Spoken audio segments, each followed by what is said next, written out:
Magandang araw po. Welcome po sa aking channel, Love9 TV. Patalasasan po, meron po ba kayong mga properties na napapabayaan or non-performing assets?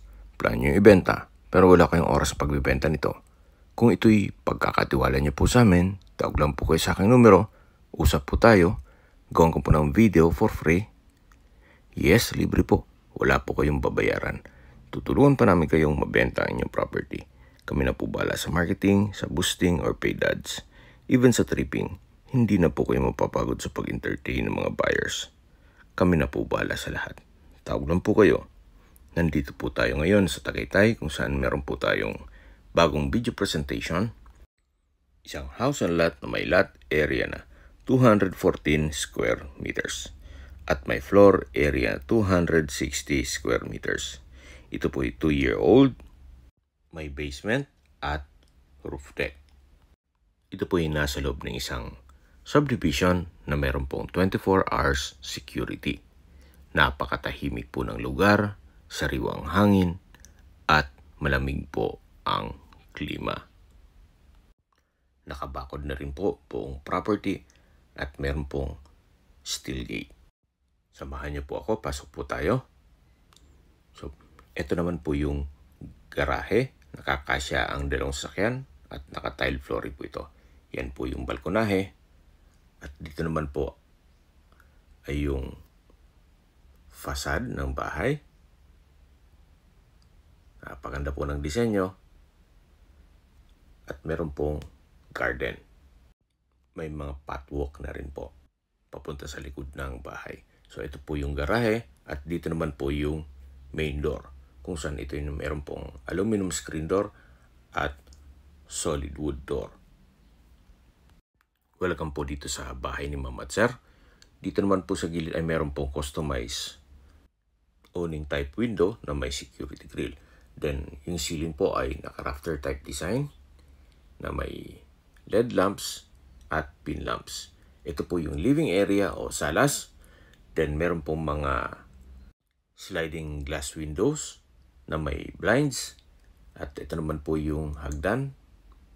Malapad po siya. Papunta yan sa second floor. Dito naman po meron pong access door na naka-solid wood at meron pong screen door. Papunta naman dito sa setback. Yan po yung papunta dun sa harapan ng bahay. At ito naman yung hagdan papunta sa basement. Mamaya po iikutan natin yan. So nakabakod na rin po buong property. At dito naman po yung dining area at kitchen. Naka-tile flooring na rin po ito. Ang kagandahan po dito ay meron pong mga customized windows kaya napakaliwalas at may blinds na rin. Meron din pong breakfast nook with pendant lamps. Then naka-built-in na rin po yung gas range dito sa kitchen countertop at meron pong range hood. Meron din po itong mga kitchen cabinets and drawers at storage ng kitchen utensils. Ito naman pong mga built-in, siyempre kasama na po yan. Meron din po itong stainless sink with faucet. At pong cabinets ay naka-soft close hinges. Then naka-tile flooring na rin po dito. At dito naman po ay merong powder room. Maayos naman ang toilet fixtures. Naka-tile bathroom wall at meron pong bathroom window na may blinds na rin po ito. So, ito po ulit yung kitchen. At yan yung breakfast nook, then kitchen countertop. Ito naman po yung understairs storage na ginawang pantry. So, na-maximize po ni owner yung espasyo. May mga wooden shelves at sa dulo po ay may stock room na rin. Kung meron man po kayong PWD or senior citizen sa pamilya, meron pong room para sa kanila.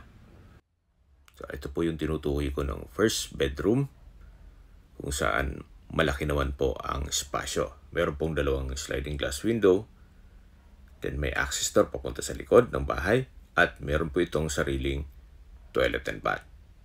May wardrobe na rin po. Ito pong toilet and bath ay maayos naman ang mga toilet fixtures. Naka-tile bathroom wall, may bathroom countertop, May hot and cold shower, then bathroom window with blinds. Okay, labas po tayo para check natin ibang parte ng bahay. Sa ngayon po, ginawa po nilang opisina ito at stockroom na rin. Paglabas niyo po ng kwarto, dito po sa kabilang side ay yung pantry at dito naman yung formal kitchen. Then yan po yung breakfast nook at dito naman po yung dining area. At ito naman po yung papunta sa living area o salas. Then dito naman sa kabilang side yung papunta sa basement at ito naman po yung papunta sa second floor. Ito pong hagdan ay naka-concrete staircase, then wooden handrail at maliit na staircase window. Then ito pong staircase wall ay pulido po ang pagkapintura. Mapapansin nyo po, malapad itong hagdan kaya komportable po kahit po magkasabay kayo papanik at pataas ay kakasya po kayo. So check po muna natin itong unang kwarto dito sa second floor. Ito pong unang kwarto dito sa second floor ay napakalaki po ng espasyo. Maayos ang pintura ng ceiling at wall, naka-wooden design tiled flooring, may mga pin lamps, at meron pong customized glass window. Yan po yung access door papunta sa terrace at meron po itong sariling toilet and bath. Ito pong toilet and bath ay naka-tiled bathroom wall, may isang toilet fixtures at may bathroom window. Dito po sa access door, may mga nakaharang na gamit kaya hindi tayo makalabas dyan. Siguro upon tripping, maayos po yan. Yan po itong henyo, itong unang kwarto. Meron pong from floor to ceiling na wardrobe at malaki po ang espasyo nito. So paglabas nyo po, yan po yung hallway at yan po yung access door papunta sa roof deck. Mamaya po, iikutan natin yan. So yan po yung hagdan. Then, ito naman po yung hallway papunta sa ibang kwarto. Check po muna natin itong pangalawang kwarto. So malaki din po ang espasyo nito. May center lamp, may pin lamp, then wooden design ng flooring. Kung big family po kayo, pwede na po ito sa inyo. Meron na rin pong from floor to ceiling na wardrobe na naka soft close hinges. Meron din po itong sariling toilet and bath. Ito pong toilet and bath ay maayos naman ang toilet fixtures, naka-tiled bathroom wall, may sariling bathroom window at naka-blinds na rin po ito. Halos lahat pong kwarto ay meron pong maliit na balkonahe. At ito po yung access door. Meron din po itong aluminum screen door. Yan po yung kapaligiran. Napakatahimik po ng lugar. Maliwalas. At sariwa po ang hangin. Okay, balik na po tayo dito sa loob. Yan po, tunghayin nyo po itong pangalawang kwarto na malaki po ang espasyo at meron pong malaking customized glass window. Lalabas po tayo para check natin yung kabilang kwarto. Yan po yung papunta sa roof deck. At yun ang unang kwarto kanina. Then meron pong chandelier dito sa may stairway. At ito naman po yung pangatlong kwarto. Ito pong pangatlong kwarto ay ganun din po. Malaki ang espasyo. Wooden design ng tile flooring. May pin lamps. May center lamp. At from floor to ceiling din po itong wardrobe. May sariling toilet and bath na rin po ito. Maayos naman po ang mga toilet fixtures. May towel rack, water closet, bathroom sink, naka-tile bathroom wall, at may bathroom window. Yan po, tunghayan nyo po ulit itong pangatlong kwarto na napakaliwalas po. So, labas po tayo. Yan po ulit yung hagdan at yan yung hallway papunta sa roof deck. Meron pong chandelier at ito naman po yung master's bedroom. ito pong master's bedroom ay napakalaki po ng espasyo. Maaliwalas, maraming customized windows with security grill. Then, naka-wooden design itong tile flooring at meron po itong sariling toilet and bath. Maayos naman po ang toilet fixtures, naka-tile bathroom wall, at meron pong bathroom window na may blinds na rin po ito.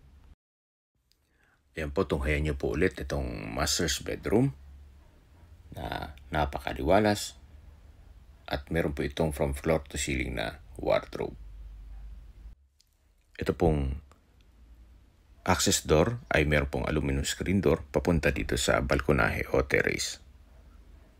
Ito naman po ang view dito sa harapan ng bahay. Yan po ang mga magiging kapitbahay nyo kung sakaling ma-acquire nyo ito. At tungkol naman po sa dokumento nito, ito'y titulado, buhay po ang may-ari, kaya wala po kayong magiging problema sa documentation o sa transfer ng title. So, yan po yung master's bedroom at lalabas po tayo. At para ma-check natin ang roof deck. So, ito po ulit yung hagdan. Then, ito yung hallway. At ito po yung family area. Then, ito po yung access door na naka-aluminum screen door. Papunta naman po ito sa roof deck. Samahan niyo po ako. Akyat po tayo. So, nandito na po tayo sa roof deck kung saan meron po itong mga metal railing at may overhead tank. Naka-tile flooring na rin po ito. Mula po dito, matatanaw nyo ang inyong mga kapitbahay. Gaya po ng nasabi ko sa inyo kanina, ito pong location nitong property ay nasa loob ng isang subdivision kung saan napakatahimik po ng lugar, sariwang hangin, at malamig po ang klima. Malapit din po ito sa main road, kaya ito po'y accessible ng public transportation. Tungkol naman po sa distance, location at travel time, mamaya po pag-uusapin natin yan. Check po muna natin yung basement. So mula po dito sa roof deck, pababa po tayo. Ito po yung hallway dito sa second floor. Yan po yung mga kwarto. At ito po yung hagdan. Galing na tayo dito kanina. So bababa po tayo. So, pagbaba po natin, itong nasa likod ka yung living area o salas. At ito naman po yung tinutukoy ko na access door papunta sa basement. Yan po yung papunta sa harapan ng bahay. At ito naman yung hagdan papunta sa basement. Naka-concrete staircase na rin po ito. Then metal railing. Meron pong mga pocket garden sa kanto nitong concrete fence. Then, ito pong basement ay napakalaki po ng espasyo. Pwede pong gawing music room, game room, or entertainment area. Dito po sa dulo ay meron pong jacuzzi. Kung medyo stress kayo sa trabaho, pwede mag-relax dito. Or kung pwede nyo rin po itong i-convert sa Airbnb para maging income generating. Total, hindi naman po kailangan pumasok pa sa loob ng bahay. May sarili po itong daan papasok dito sa basement. So, meron po itong sariling toilet and bath. Maayos naman ang toilet fixtures, naka-tile bathroom wall, at meron pong overhead shower. Meron din po itong bathroom window with blinds. So, kung sakali pong nasa ibang bansa pa po kayo at hindi nyo pa naman kailangan, pwede naman po itong maging income generating itong area to pag pinasok nyo sa Airbnb. So, paglabas nyo po, meron pong setback naman dito, then another stairs. Akyat po tayo. Samahan nyo po ako. So, pag akyat nyo po dito, ay ito po yung sa likod ng bahay. Na may mga pathwalk, then ito yung concrete fence. Ang labas naman po nito ay yung garahe. At ito naman yung papunta sa formal kitchen. Ito naman po yung part ng first bedroom dito sa ground floor. So, ito po yung covered car garage na kakasya dalawang SUV. At yan po yung steel gate o entrada ng bahay. So, recap po tayo sa mga mahilig mag-skip ng video. Ito po yung para sa inyo. Ito pong property ay located po sa Tagaytay, sa isang subdivision na meron pong 24 hours security. May lot area na 214 square meters at may floor area na 260 square meters, more or less.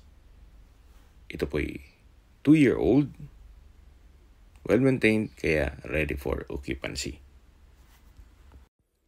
Habang pinagmamasdan niyo po itong buong property, pag-usapan na natin ang distance, location, at travel time.